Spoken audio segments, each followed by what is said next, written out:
It's a pleasure to introduce our speaker today. It's Chris Quirk from Microsoft Research in Redmond. Let me introduce Chris this way. When I went to my undergrad, I went to a school in Bombay where some really smart people used to go to school. And one of the smartest people in that group is someone I know very well called Arul Menezes. And Arul was this whiz kid. So it's a funny way to start introducing someone by introducing someone else, but I think you'll get the point. Extremely smart, smartest kids in class. And when I met Arul after many years, about 4 years ago, and I said, Arul, what are you doing? I haven't seen you in 20 years. He said, I'm doing machine translation. I know I have this great guy to work with. You should really meet him. His name is Chris Quirk. And to me, that's as good an introduction as it gets, okay? So you can't do better than that. So I have Chris Quirk. But just in case it's not enough for you, Chris has a degree in electrical engineering, in computer science and mathematics from Carnegie Mellon. And he's been at Microsoft Research for about 8 years now. He started off in the NLP group, and now he's very much into machine translation. Those who work on translation know him for his work on treelets first, and then MTUs. By the way, MTU in telecommunications is a piece of equipment that goes somewhere in an exchange, but don't worry. For him, MTUs are minimal translation units, and he'll tell us about it today, and in fact, about other things in translation that he's been working on. Chris? Thank you so much. Yeah, it's just a word sense disambiguation problem, as usual, right?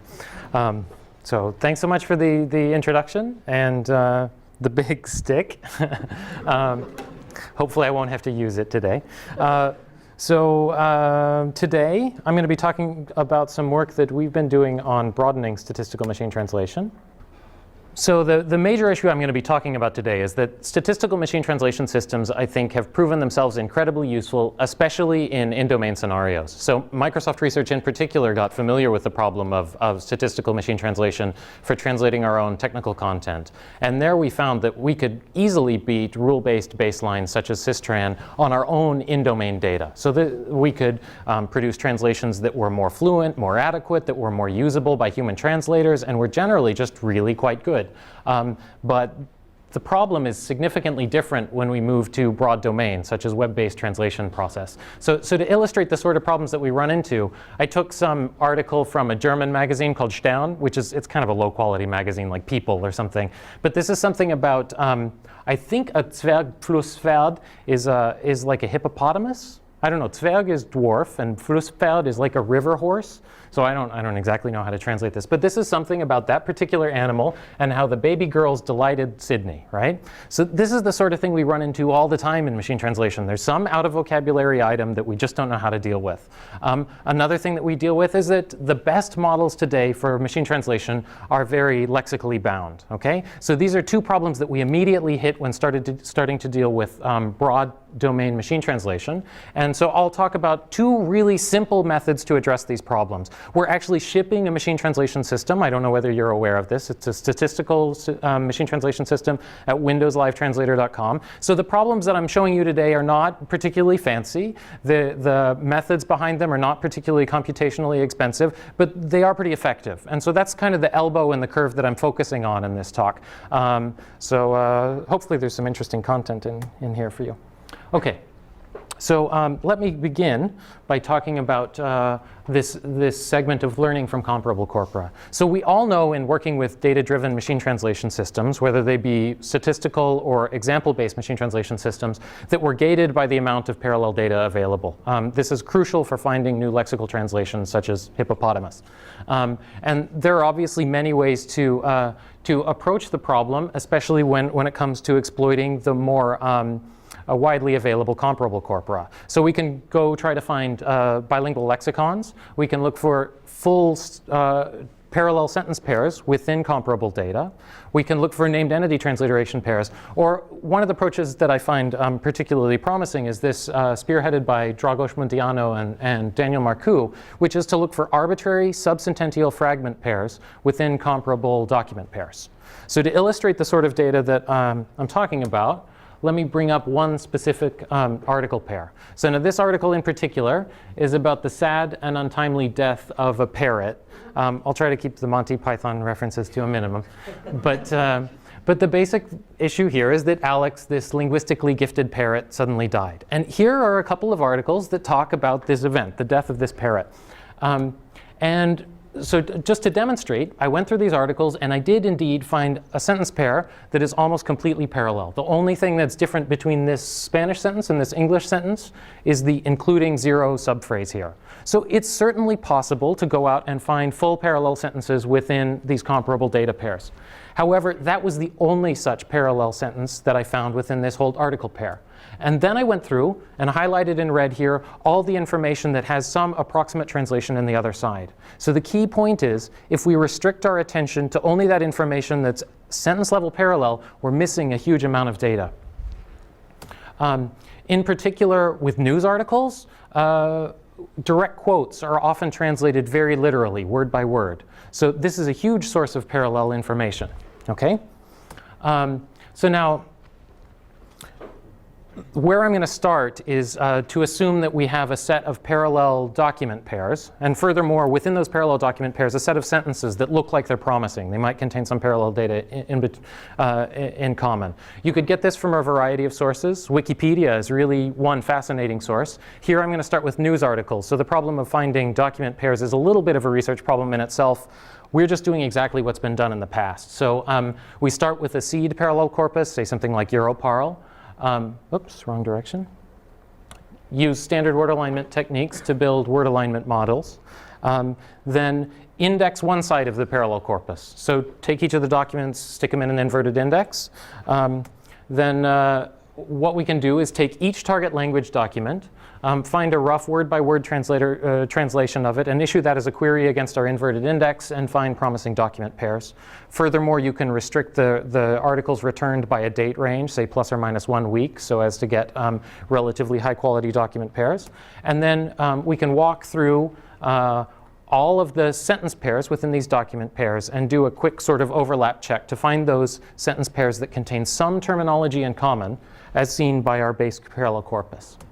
So the fundamental problem that we're trying to solve then is, given millions or even billions of sentence pairs with some loose amount of information in common, can we find an underlying fragment alignment between the two? Something like this. So in particular here, the quote is definitely in parallel. And furthermore, the statement by Irene Pepperberg is approximately in parallel. Okay? So I should mention something about what's been done in the past. Munteanu and Marcu had a sort of interesting but rather heuristic approach. They basically assigned each word in each language a score ranging from -1 to +1 based on the likelihood that it had some translation in the other side, and smoothed the signal and tried to find fragments that were parallel using this extraction method. So it was a nice start, but I think there are several things that we can improve on. So first of all, there's no real notion of a fragment alignment, and or there's a loose fragment alignment methodology, but it's performed on each sentence independently. And second of all, they use basically a heuristic scoring method, okay? So, sorry, this is just a graph demonstrating what their method looks like. Instead, I'm going to suggest a slightly different method, but in the same vein. So the basic idea is, if we're given two parallel sentences S and T, then I want to say that some sub-fragments within those sentences, little s and little t, are parallel if and only if the joint probability is greater than the product of the marginals. This is just a really simple information theoretic quantity. I can also express this in terms of a conditional model. Is the conditional likelihood of the target fragment greater than the marginal likelihood of the target fragment? Okay? And so to find such fragments, I'm going to demonstrate two potential probabilistic models of fragment alignments. So they're going to find, these are basically generative models that the first one generates the target sentence and an underlying alignment, where the alignment indicates whether information was generated in parallel or monolingually, or a joint model that generates both sentences plus an alignment. And then the nice thing about this model is then we have first of all, we have an explicit representation of the fragment alignment. So this is something that we can search for the best alignment given a sentence pair and extract fragments directly out. And second of all, since we're basing this on probabilistic models, we don't have any heuristics in the middle. We can just search for the maximum likelihood alignment between the two. Okay? So the first model I'm going to talk about is basically a small extension on the HMM. And here I have the notational form of an HMM, but I think it's a little bit clearer to look at it just in terms of the graphical representation behind it. So let's say that I'm building a model of Spanish given English, okay? And so basically the HMM works by saying we have a Spanish sentence, then an English sentence, sorry. For each Spanish word, we first pick the English word that generated it according to a jump distribution, and then generate the English word according to that, or the Spanish word according to that English word, sorry. So for instance, we can see L has no strong correspondent in the English side, fraude comes from fraud, and so on. And we can walk through the whole sentence until we find a single best alignment according to this HMM model. Okay, so now all we're going to say here is that it's the product of the target sentence and the alignment is just the product of the individual jump probabilities and omission probabilities. And so jump probabilities are conditioned on the prior position, and omission probabilities are conditioned on the word that was being generated. Now already the HMM has some ability to generate Spanish words independently of the English sentence, okay? So we could say maybe this gives us some notion of fragment alignment already. However, the intention here is that we find a multinomial distribution over the words that are consistently inserted throughout the sentence, even within parallel data. So this null model is really intended to handle something different. A simple extension, however, is to add yet another, okay, so if I look at sentences like this, however, where certain words are just generated totally independently of the source sentence, I don't want to say that I can insert actual, situación, or Bosch just in any arbitrary situation. Instead, I'd like to say that they were generated independently according to the target language. So, so instead what we can do is introduce a new state into the HMM that said this word was generated monolingually, and then parameterize it according to a standard trigram language model, okay? So in these cases where words are generated according to the source sentence, we use an omission probability conditioned on the corresponding source word.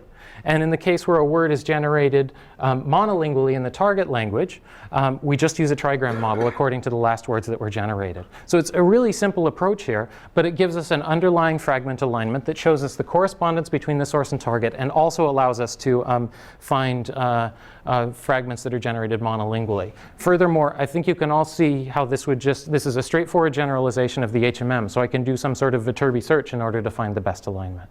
Just a quick question. When you jump down to the gen state, do you remember the position of the previous English word when you jump back up into the English sentence? Or I don't right now. Heuristic for the null word works? I don't right now, because it seems like these fragments could occur in basically any arbitrary order.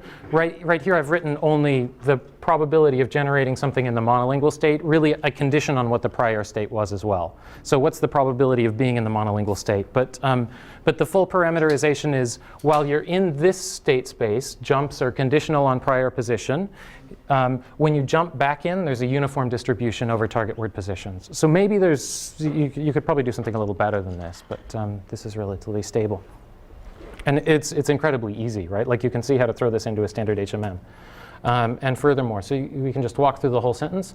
The other remaining thing is to actually extract parallel fragments. So here with this simple model, we just have a couple heuristics that says we look for sequences of target words that were generated according to bilingual states, find the span of source words that corresponds to, and throw in some little bit of filtering here. Say that a fragment span has to be at least 3 words, so we don't extract arbitrary garbage.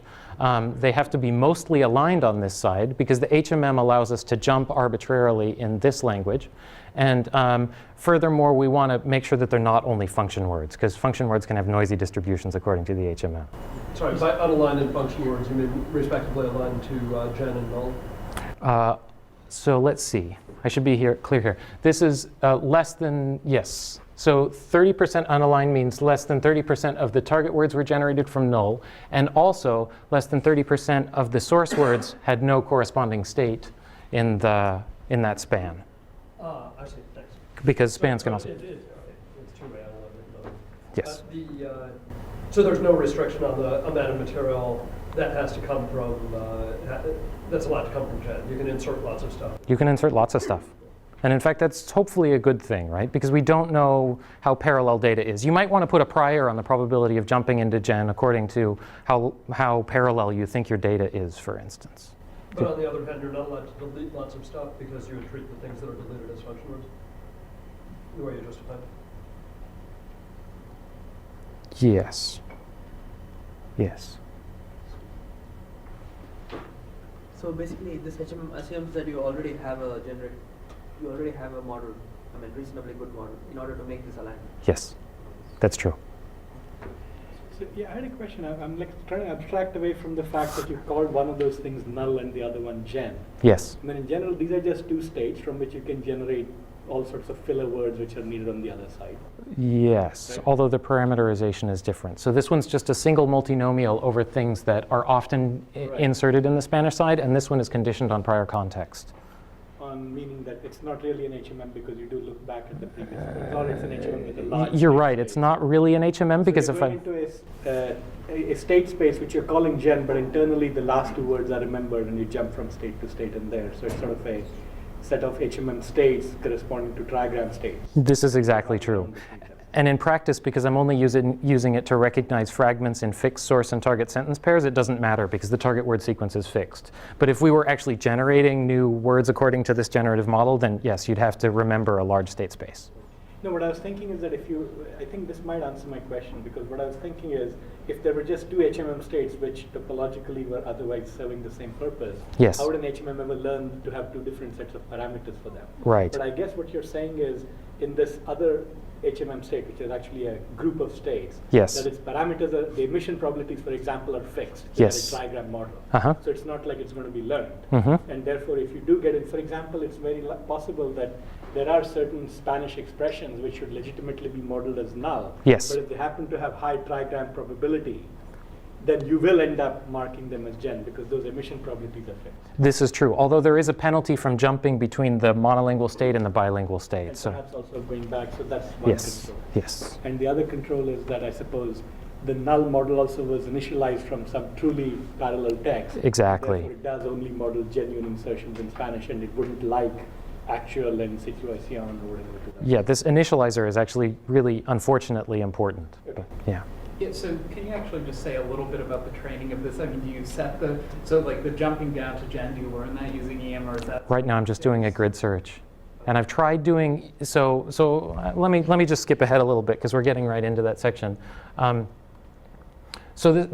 Here's the starting point, right? Like your initializer is you take a seed parallel corpus, you train your HMM parameters, you can train trigram language models using, say, the Spanish side of that same training corpus, and then we can optimize those free parameters. So right now I'm just doing grid search. Furthermore, you can bootstrap, but I get progressively worse quality and worse alignments as I bootstrap. So maybe this is saying this is not such a good model in the long term, although from its initializer it actually learns some interesting things. So the inference procedure is sound, but maybe the model's not that great.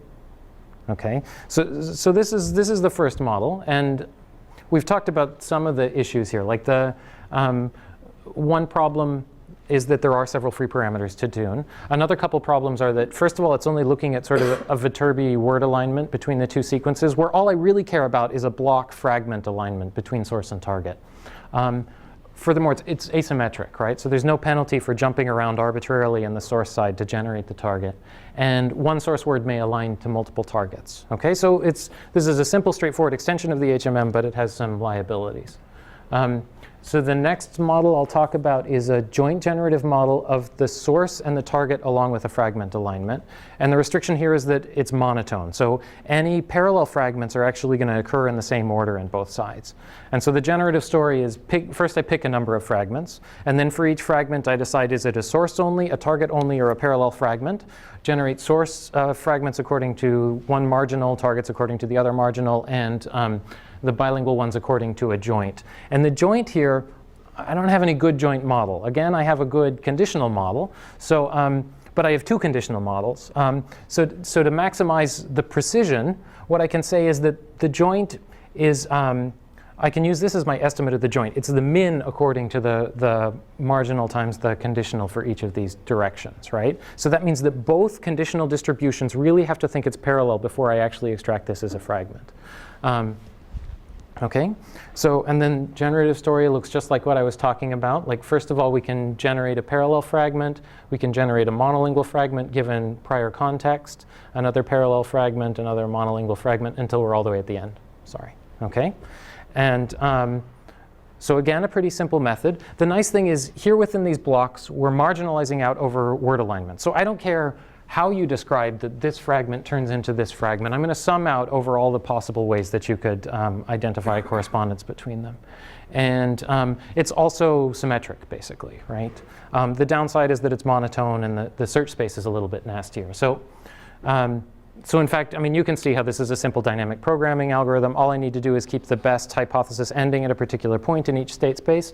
Unfortunately, computing that joint score can be quite expensive because it's summing out over all the marginal states in the middle. So instead, what we can do is find some bounds on the states, on the alignments there. So I can say that the probability of this source span given the whole sentence is greater than or equal to this source span given just that target span.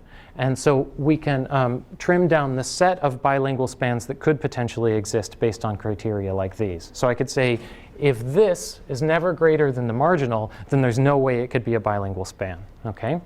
And so we only need to score a certain number of segments. Furthermore, if we throw in a max fragment length, then we can make this bound basically be linear in the source, the product of the source and the target lengths. And that's still a little bit slow, so we can do a beam search on top, do some simple future cost estimation. And this leads to a really quite effective way of finding a joint fragment alignment between source and target. Okay. So, so again, about parameter estimation. So I'm doing the same sort of trick here. Start with a seed parallel corpus, train HMM models, train trigram models. And it is possible to bootstrap here again, right? Like, so you could find fragments that have a high posterior probability, or even any posterior probability, and re-estimate the HMM based on the posterior weight of that fragment. However, the model tanks as soon as I start trying to let it bootstrap on itself. So maybe either I can weight the seed corpus so that it never goes anywhere, or I can allow it to start learning from itself, at which point it starts going on a downward trajectory. Anyway, so the analysis here is that this model B is a little bit nicer in that it's symmetric, so it uses bidirectional information, and words participate in exactly one fragment, marginalizes out the word alignments, and there's no more free parameters except what came in my initializer models. There are some problems, right? So now the fragment alignment must be monotone, and this is a potential limitation in certain real data. Now, in general, especially with English, Spanish, fragments tend to occur in the same order, and furthermore, a sentence tends not to have more than one or so fragment in the end. So some of this is just kind of overkill, so it's not a terrible limitation, and furthermore, it could be subject to model errors. Okay, so now to evaluate this, I'm going to focus purely on translation quality. So I'll just use a standard phrasal decoder setup and have the standard feature function, so estimates of source and target probability, using both maximum likelihood estimates and lexical weighting, phrase count, word count, all these things. And then I'm going to evaluate on 3 different test sets. So from this machine translation workshop, I'll evaluate on in-domain and out-of-domain. And then I also have some web test data. So this is some broad domain data that we've gathered from our users of our actual website. We take a sample of the things that people have actually asked us to translate. We get human translators to provide a reference translation, and then we can evaluate according to that. So this is sort of a more realistic evaluation scenario. And so the baseline system is just to use the parallel data, and the comparison system is to append fragments to the data and then retrain the whole system. Again, I'm using European Parliament data here. For the monolingual comparable data, I'm just using gigaword corpora. And I think the sort of encouraging thing is that even with relatively loose thresholds, we can find tens of millions of words starting from hundreds of millions of words. And this is just over news data that may not even be from the same news site. So it seems like there's a reasonable amount of data available through this technique. And here are blue scores. So we have a baseline system, the Muntiano and Marcoux reimplementation of that, this model A and the model B. And the first thing to notice is that within domain, none of this data actually helps, right? Maybe that's not terribly surprising, right? We start with a Europarl system, we try to extract some fragments from news data, and you add it in, and in fact, it can actually degrade the quality of your baseline system if you aren't careful, so if there's a lot of noise in your fragments. The thing that I found somewhat surprising is that even when we moved to a supposedly news data, this is really the news commentary data that came from the workshop on machine translation, we didn't see much of a boost. But by the time we moved to the web data, we're seeing actually a significant improvement in quality. Like this is 2 to 3 blue points above a baseline system just by extracting parallel fragments. So it seems like there's a lot of utility just from a simple extraction method. So, sorry, it sounded like you were saying that the web data on the left you got by taking Europarl data and augmenting it with stuff extracted from news data? The web data here?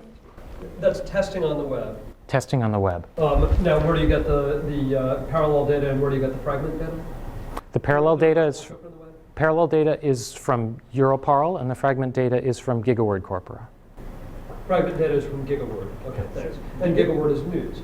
Yes. Right. So it's interesting that it helps more on the web than on news, since there was no web data involved. Totally agree. Word is news, but also other stuff, which is not all news.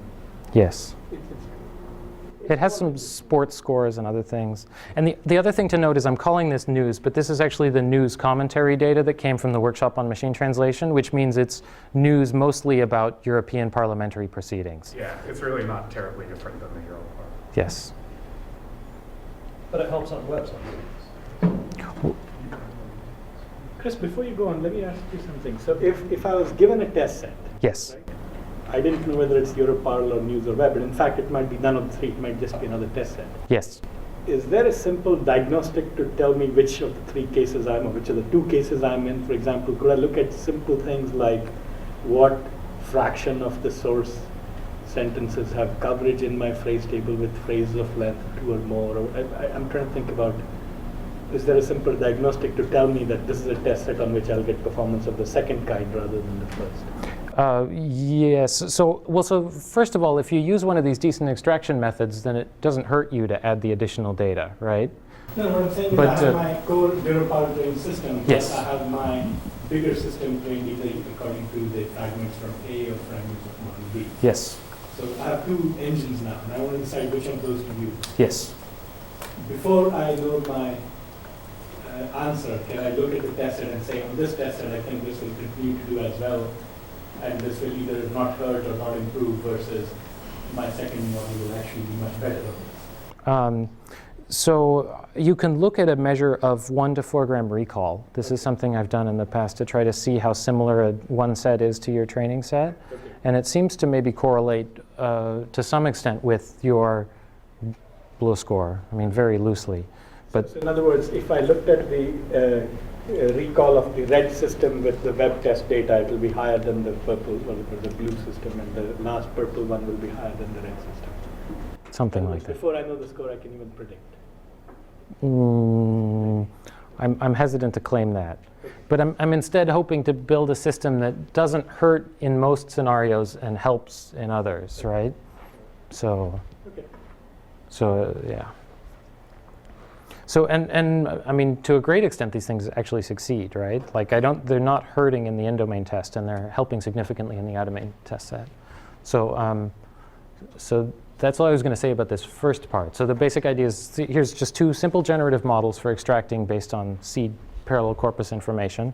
And the sort of encouraging thing is that using a probabilistic model seems to be a little bit more robust to noisier data.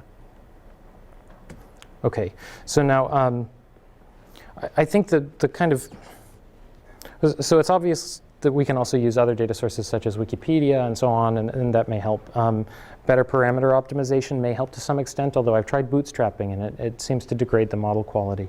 But I think one of the fundamental problems with this approach is that it doesn't move far from its original seed parallel corpus. So I have some notion of lexical equivalence, and I set that down as a lamppost, and I find fragments that are relatively close to that lamppost. And if you try to expand, then you get all sorts of noise. So I think there's an ongoing challenge for the community of how can we find clean ways of extracting new parallel sentence pairs and parallel lexicons that can be then used to extract better data. I mean, I think this shows that maybe you can get a certain amount of data just starting out with some seed lexicon, but there's a lot more to extract. Okay, so then the other half of the talk, which is talking about some of the work we've been doing with our syntax-based machine translation systems. So a lot of the reason that phrasal systems succeed as well as they do in machine translation quality is that they're very genre specific. So they learn long lexicalized phrases that capture contextual lexical selection as well as reordering information. And so, like we've seen even in some of these previous slides, as soon as we move out of domain, the quality of translation drops significantly.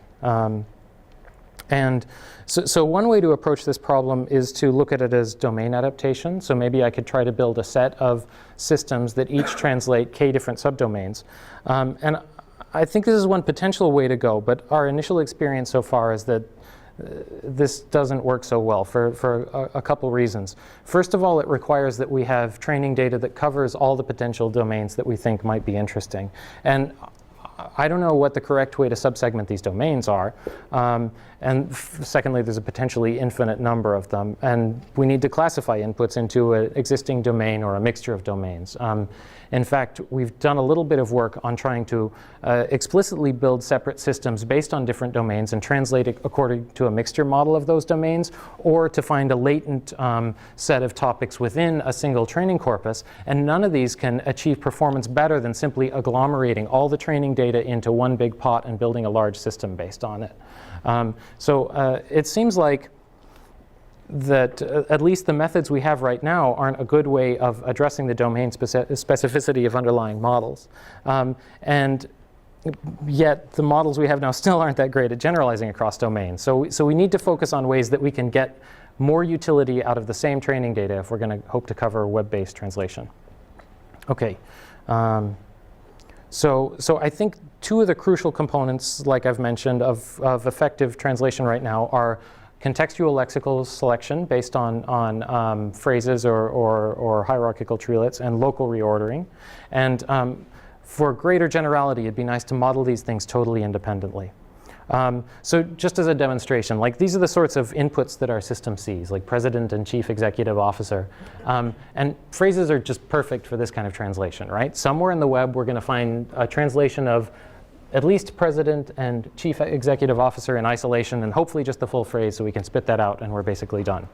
However, when we move to more general systems, so this is something about Sex in the City, I assume, the simple phrasal system tends to fall apart because it tends to rely on short phrases and assume that the word order doesn't change from language to language. So instead of realizing that New York here is a modifier of restaurants, clubs, and boutiques, this phrasal system just leaves New York in the same place. So it looks like a guide to New York, comma, restaurants, boutiques, clubs, etc. So it's changed the meaning of the sentence subtly during translation. Hierarchical phrase-based translation is one way to capture this sort of information, and it may generalize better. So it might learn that in general, New York X can be translated as X de Nueva York into Spanish.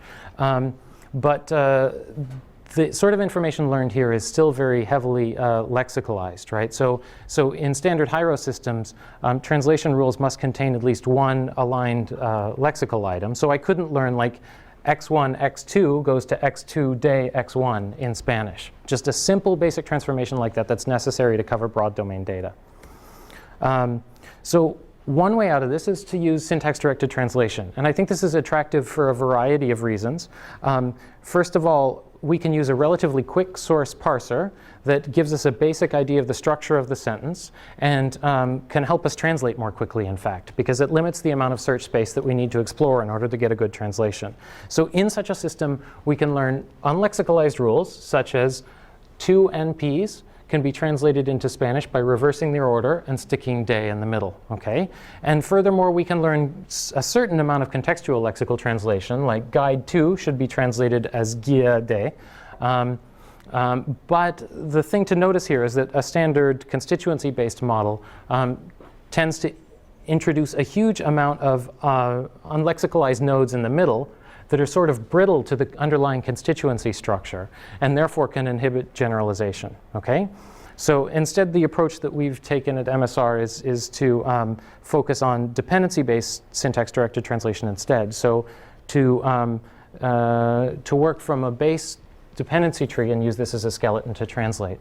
And our current shipping system uses two distinct kinds of information in order to construct transduction rules on the fly that are more general than what you can extract directly from training data. So we extract both treelets, which are just connected subgraphs of the input dependency tree along with their translations, as well as order templates. And these are unlexicalized single-level transduction rules. Putting the two together gives us, unifying the two together at runtime gives us greater generality during translation, and we score with a standard linear model.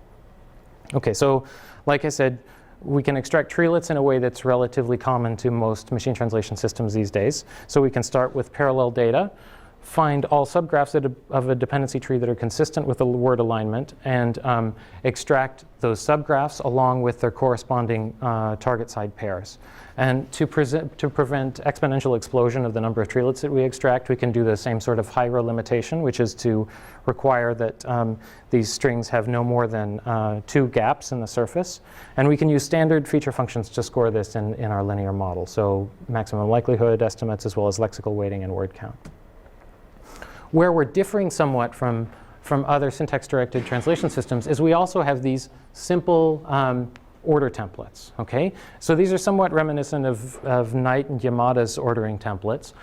The idea is that as we look at a source dependency tree, we can find a pretty good signal about what kind of reordering should take place based on looking at the parts of speech alone. So I can see that in general, if I have a noun with a pre-modifying determiner and adjective in English, it should become generally this order. So the determiner should stay a pre-modifier and the adjective should become a post-modifier. But there are certain lexically motivated situations where the adjective stays a pre-modifier in the source side, and so on. So basically, we can just walk through the whole data set, extract simple single-level transducers like this, and these become what we're calling order templates. Okay?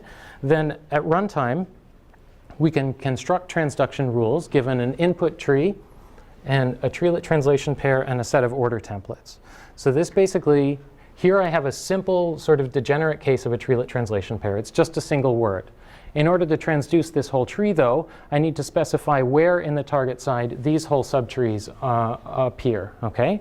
So this order template is sufficient to capture that sort of information. So at runtime, I can take this treelet translation pair, unify it with that order template in order to get a transduction rule, and then I can use standard cube pruning approaches in order to find the best translation according to this model.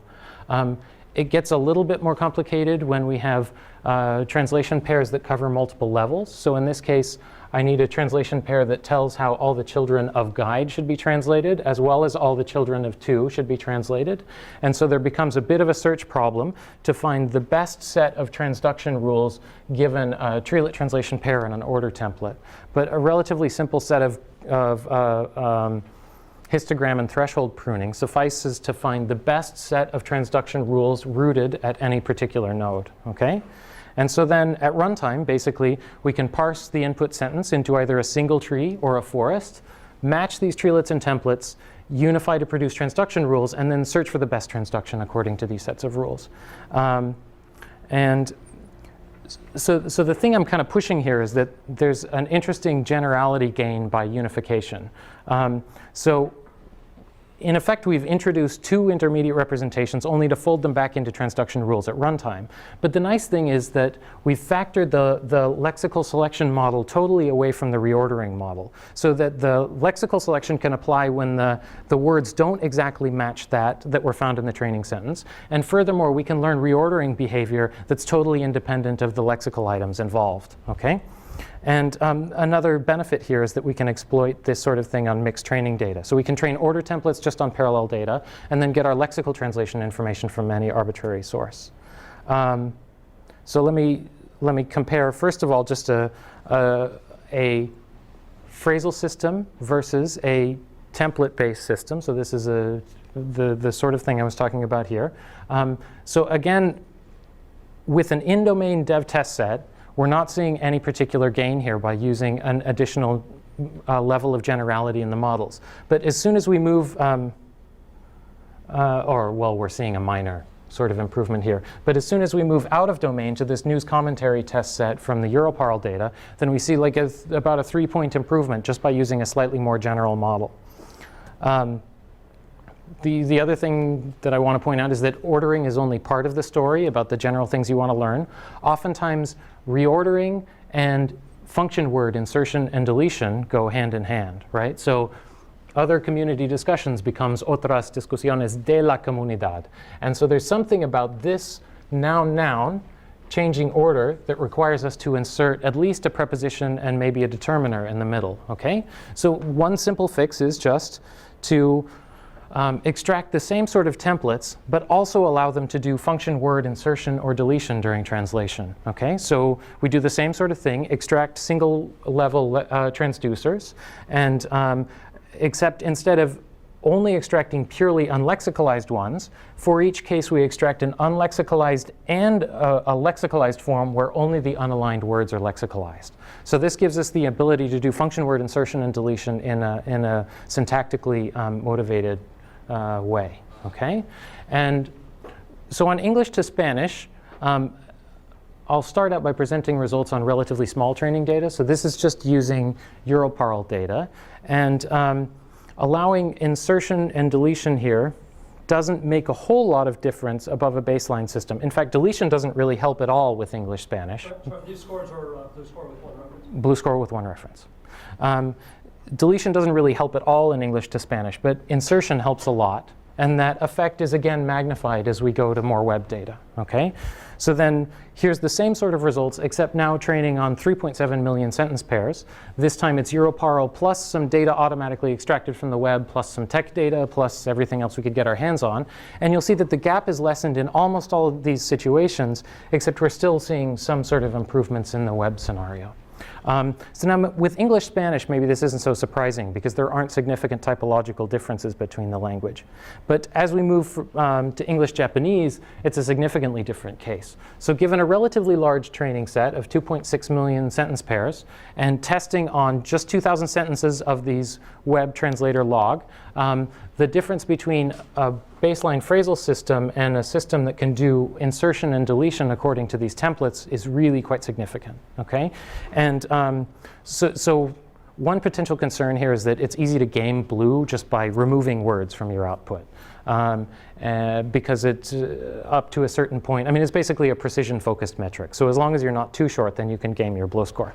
So just to demonstrate that that's not what's going on here, here's a tabulated list of the words that are commonly inserted and deleted during English and Japanese. And the nice thing is it's sort of satisfying from a linguistic standpoint. So first of all, Japanese does not express definiteness, and it also doesn't have number.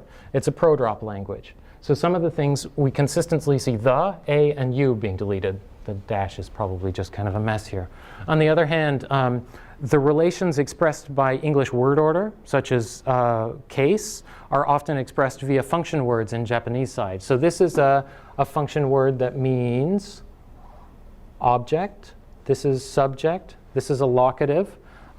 This is something put between two nouns, something sort of like day in the Spanish side. So the interesting thing is that even a really simple, stupid model such as this is able to capture some of the basic typological distinctions between languages. And so I think the interesting thing here is that by pulling our models apart, by factoring them in such a way that we can improve generalization capability significantly, especially on new and unseen data.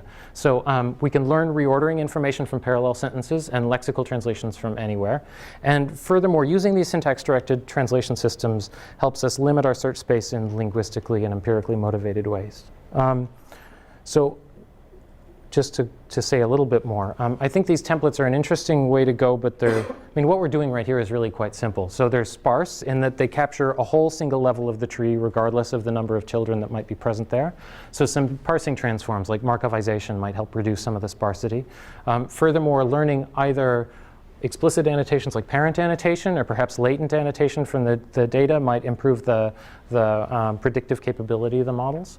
But I think one more interesting way to go potentially is that this unification idea is not limited to treelets. You could take the same sort of reordering model and build it into a hierarchy system, for instance, so that you could get a certain amount of reordering and function word insertion and deletion, even in a system that otherwise doesn't know anything about syntactic information. So that's all I had to talk about today. I just wanted to talk about some of the problems that we focus when trying to make our statistical machine translation systems go to the web, and a couple really simple things that you can do to mitigate some of those problems. So thanks a lot for your attention. Thank you. We have plenty of time for questions. So I'll first start out with I have a couple of questions myself, but I'll wait. We have plenty of questions. Yes. For plenty of time. Yes. So for the first half of your talk, when you were trying to find the parallel fragments across monolingual texts, you alluded to this with the lamppost analogy. But how do you pick out which fragments you're even going to try to do your try to apply your Markov model to? They have to have some base lexical overlap according to the seed model. So still, I think you can potentially learn some new lexical items from those data. Like they just have to share, they have to have like 25% of their lexical items in common as judged by their seed parallel corpus. So there's still potential for learning things, but you could definitely be missing a lot too. Yeah, I think trying to find better ways to address that is a good research direction. Yeah, so how much does that cut down the quadratic space of sentences that you might try to? That's a good question. I think it cuts it down to approximately linear in the smaller of the two sentence counts. Right. So in every sentence in one corpus, you're going to try to align with K. 10 sentences in the other corpus. And it's a small k. It's more like 3 to 5, I think. 3 to 5 sentences in the corpus. Okay, thanks. Yeah. Right. So, again, on the first talk, do you think the gains you're getting are due to better dealing with out of vocabulary terms, or is it more fluency type effects? I think it's more the latter. So we can look at the reduction in the out of vocabulary rate, and it goes down about 25%.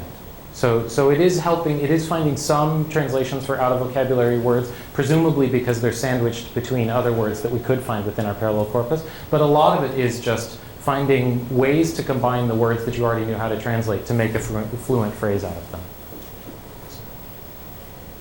So you again the first Harvard talk, you append the phrases, right? You said that you find. You might also find phrases which were actually there in the parallel corpus in the first place. Yes. So did you actually modify the scores, or you just choose the ones? I mean, or you just put both the scores in it. So you'll have one phrase from the parallel corpus, the same phrase extracted from the news corpus, and now you have two different scores. For the fragment.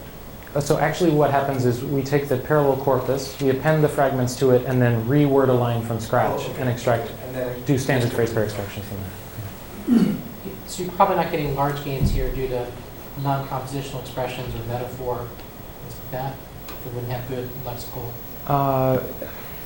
I see what you're saying. Where the underlying lexical overlap is relatively small. No, I don't think so. And that's a shame. Those would be fantastic things to learn, but I don't know what a good hook point to get into them is.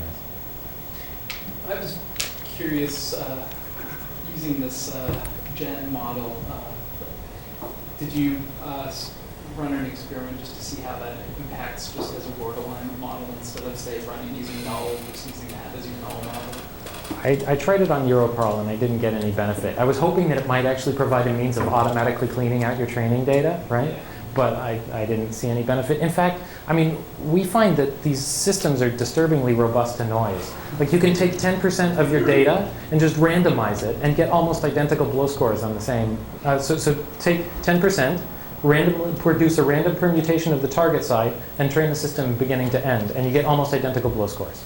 I mean, this seems sadistic to some extent, but we want to identify the potential negative impact of throwing in unclean parallel data. Sorry, do you mean that in each target sentence you leave it aligned with the source sentence and permute its words? Or No. do you mean you leave its words alone and you match it to a different source sentence? Yes. So permute, yes. So corrupt your, imagine that your sentence alignment messed up. Give you feedback sentence alignment. Or even up to 10%. I mean, in a sense, it's not so surprising just because, I mean, the reason that the system would be robust to noise is that the phrases you get from that randomization are going to be lower probability than phrases that you've seen more times, Mhm. so they're less likely to show up, plus they probably don't fit very well together. Yes. Um, Yeah, it's not super surprising, although it's also going to impact the word alignment procedure. So we're retraining all the way from scratch. So, yeah, I mean, the concern is that it might hit you in terms of rare words and rare phrases that are only encountered a few times in your whole Yes, training data. Yeah, that's an excellent approach. So, I have one more question about the second part. So your baselines were, I assume, in terms of the standard sort of exponential penalty for moving a phrase in the phrase-based model, right? or Or were they yeah. conditioned on, so there's been, a few people who produced sort of lexical reordering models and things like that. And so, there's sort of this middle ground there where you're conditioning on strings and part of speech tags or simple configurations, one-level configurations. But do you have any sense how much you're going beyond the sort of lexical approaches? In the English to Spanish case, maybe it's not buying us that much, but in the English to Japanese case, like this English to Japanese quality has been a major concern for us. And here I think we're doing something that's significantly beyond what the phrasal systems can do. Yeah, I've never seen that voice forward more than a couple. Yeah. So, and in fact, it's kind of fun to look at some of this stuff, like especially English to Japanese and English to Hindi, which are both SOV word order. If you feed in sentences to the system that are full of out-of-vocabulary items, then it tends to leave the English words alone, but put them in SOV word order, which I guess for some of the Hindi, or Japanese for that case, if you just transliterated it into katakana or into Devanagari, then it would be almost readable as a Hindi sentence. Yeah, you said that when you train your HMM using Ian, then you get significant performance degradation. But when you do it then in the error analysis to see where this happens. It gives a lot of dreams, but what exactly is going on? I think it finds things too cheap to generate via the monolingual generation state, and so we start losing things. But that's one problem, and another problem is that these models, unless you do some alignment by agreement or something, there's this rare word garbage collector problem that's well known in Giza models. So rare words can get aligned to all sorts of garbage during training. There's at least the confluence of those two problems. So you can pick up some garbage and lose precision because it's cheap oftentimes to generate things according to the target language model. And so and if you peg the value of dumping into the gen state, for example, and just fix that and let Ian learn the rest, I know when we use this, for example, generally for the null word, seems to be, otherwise you get that same problem. Eventually the null word just generates everything. You can always increase the likelihood. Yes, I haven't tried that. That's a really good suggestion.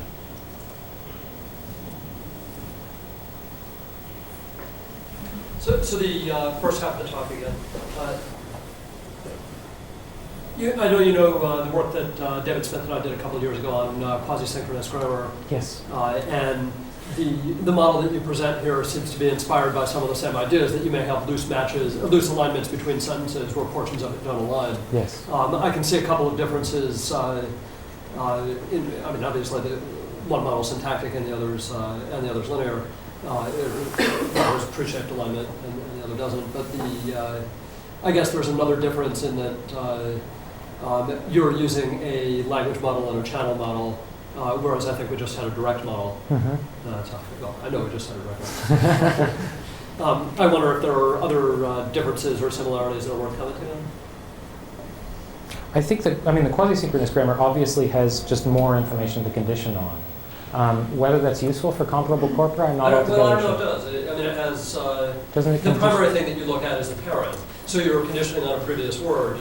It's not the adjacent word, it's the syntactically related word. We also conditioned, and this one I am pretty sure, but not 100%, on the adjacent sibling. So maybe it's more like a trigram than a trigram. But I think the question is just whether the dependencies you're looking at are syntactic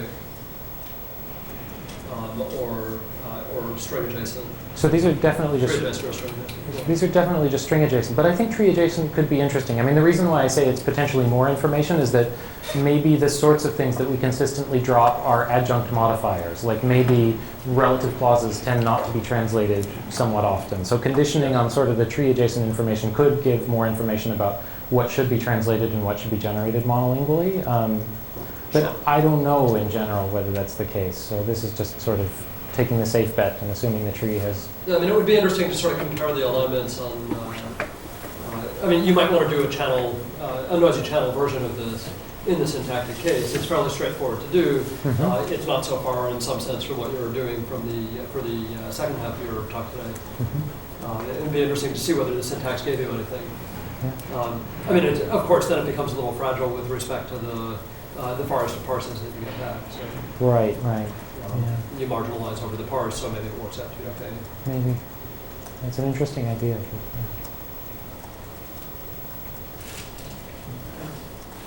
To your second part of the talk, you were talking about these one set of grammar-like rules with non-terminals which involve broadening, and the other set which are more hierarchical rules which are one lexical anchor plus other things. I'm trying to get the intuition of sort of the feeling behind it. So let me see if I'm a David Chang follower and I want to live in the higher world.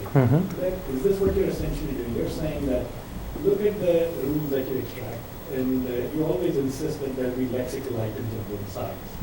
What you're essentially doing is looking at different lexical items which have similar reorganization patterns, let's say, and replacing them with a class label. So now you sort of relax the rule higher that says you must have a lexical item and say you can have a word class instead of a word. And the word classes are determined essentially by saying this subset of words in the vocabulary have at least one rule in which the reorganization of the non-terminals around them is the same. So I'll say that they belong to that class. And so that's how I get my class anchored rules as opposed to word anchored rules. And then it looks like it might be comparable or very similar to what you have. Will I get that? Or do these non-terminal based reorder rules have to be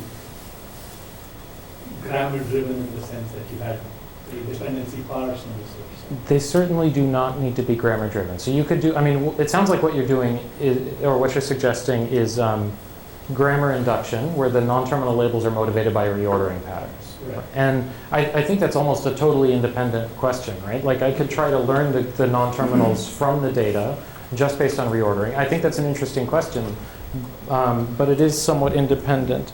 No, I mean, of course, if you have a source side dependency parser, by all means, I'm just thinking, what if I did? Right. Oh,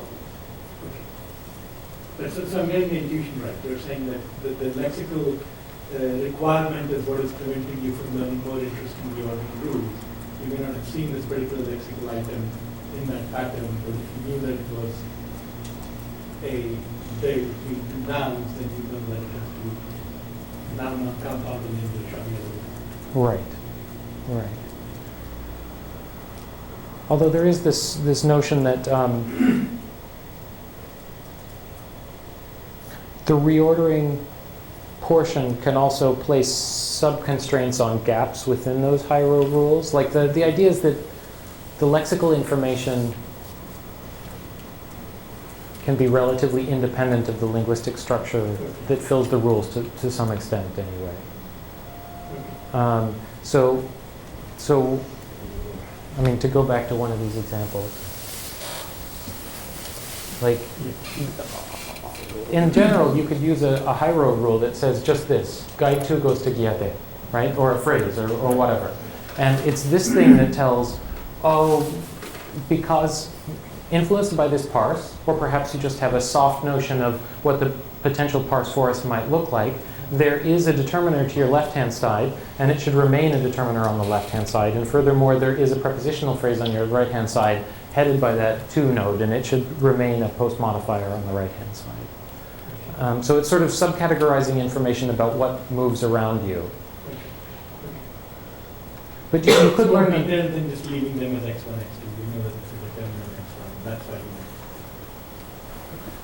you Yeah. So I didn't catch whether. Sorry, go ahead. No, I'm trying. I think I'm starting to understand.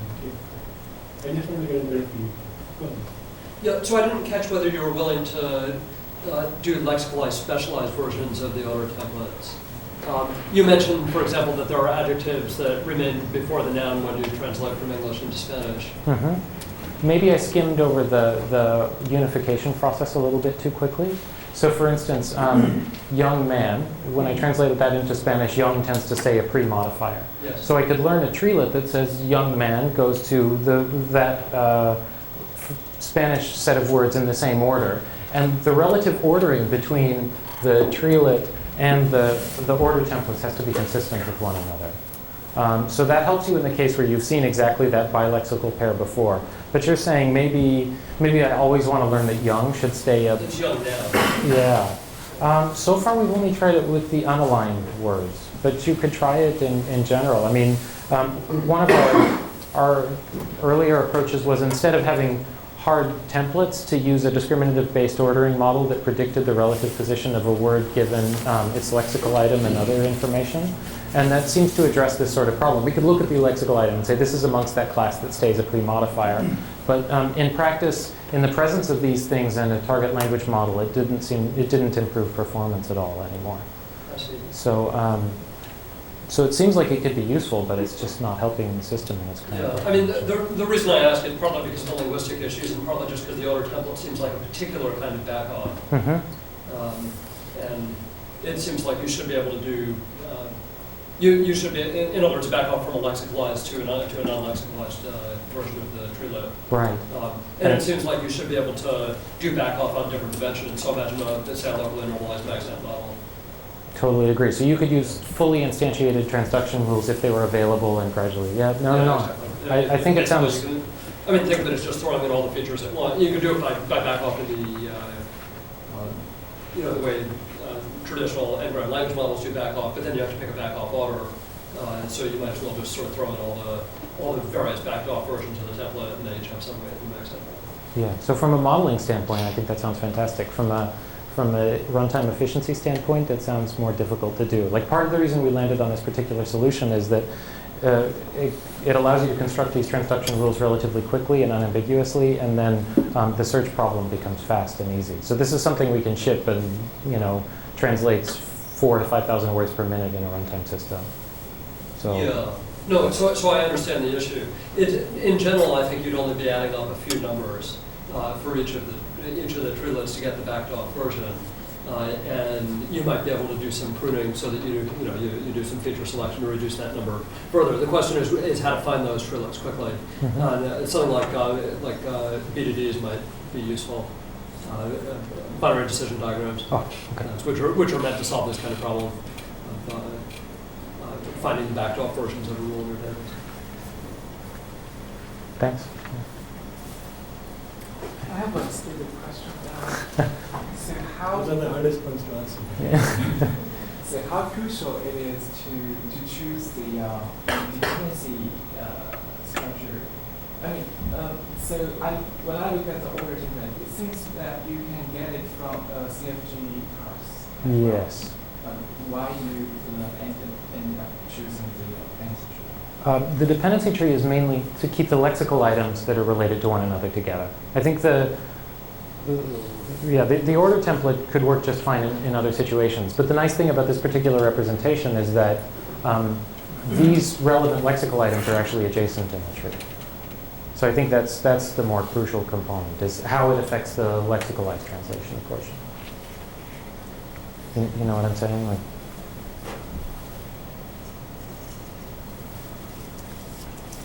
so kind of a two-part question. From a lot of the examples that you presented, it looks like like noun phrases seem to be sort of a canonical area where this gives improvement. I was wondering if you had any sort of intuition about, outside of noun phrases, to what extent you tend to find treelets and that it helps performance. Mm-hmm. So the lexical model in particular, I think preposition selection is a difficult problem during translation. So oftentimes verb prepositions are combinations that are learned by treelets, and they're not necessarily adjacent in the string. So it's an interesting combination to learn. Reordering of all these models tends to happen well. But yeah, so I think then also sometimes nouns subcategorize, or verbs subcategorized for certain nouns. I mean, it's generally these sort of bilexical dependency problems that we learn good translations for. One last question, since you're talking about shipping products and things. I noticed that you report view scores. Is this just a necessary evil to publish papers, or do you find it useful? We do find it useful. It's not our sole evaluation metric, so we lean on human evaluation a lot more than your average academic lab does, I think. But the Blow score is one of our nightly evaluation tools. We can tell whether we made some disastrous change to a system by looking at the Blow scores of the 24 systems we trained last night and see how they reacted to whatever change that we made. But every month or so we try to get some sort of quick human evaluation. Every 6 months or so we do a more thorough human evaluation just to make sure that we're being honest. And I mean, definitely the Blow score has its limitations. When comparing systems that are systematically different, like rule-based and statistical systems, it doesn't really seem to mean much at all. And you need a human evaluation to calibrate the differences. But on a night-by-night basis, oftentimes it's indicative of the sort of translation quality differences that we have. And the human evaluation, is it just a binary choice kind of thing? Which translation do you like better, or we do two sorts of human evaluation. So we have an absolute evaluation where the human gets to see a translation output along with a reference translation, and they score it on a scale of 1 to 4. This is sort of a combined fluency and adequacy metric. So 4 means it's basically perfect, 3 means it's usable but has errors, 2 means it's not so usable as is, and 1 means total word salad. And we choose a 4-point scale as opposed to a 5-point scale because humans tend to pick the middle if you give them the flexibility to do so. So everybody focuses on 3. So we do an absolute quality judgment. And it seems like as soon as you can get a system above like 2.6 or so, it becomes useful for a lot of scenarios. Below that, it's kind of questionable. And above 3 is really quite nice. We also do relative evaluations where we can compare our current system versus a system snapshot from 6 months ago, or a competitor system, for instance. And there we present the human with the reference output, and then the 2 system outputs in a random order, and they say better, worse, no preference between the 2. And then you can look at sort of an absolute preference between them. So providing the reference is kind of nice because it helps the evaluators make a decision more easily, but it also has this ill side effect of conditioning them. If 2 translations are basically equivalently good, but one is closer to the reference translation, then it prefers the one closer to the reference translation. So you have to worry about minor introduced biases during the process. And these are all monolingual evaluators. Nobody sees the source. Generally, yeah. Any questions? Let's thank Chris once more.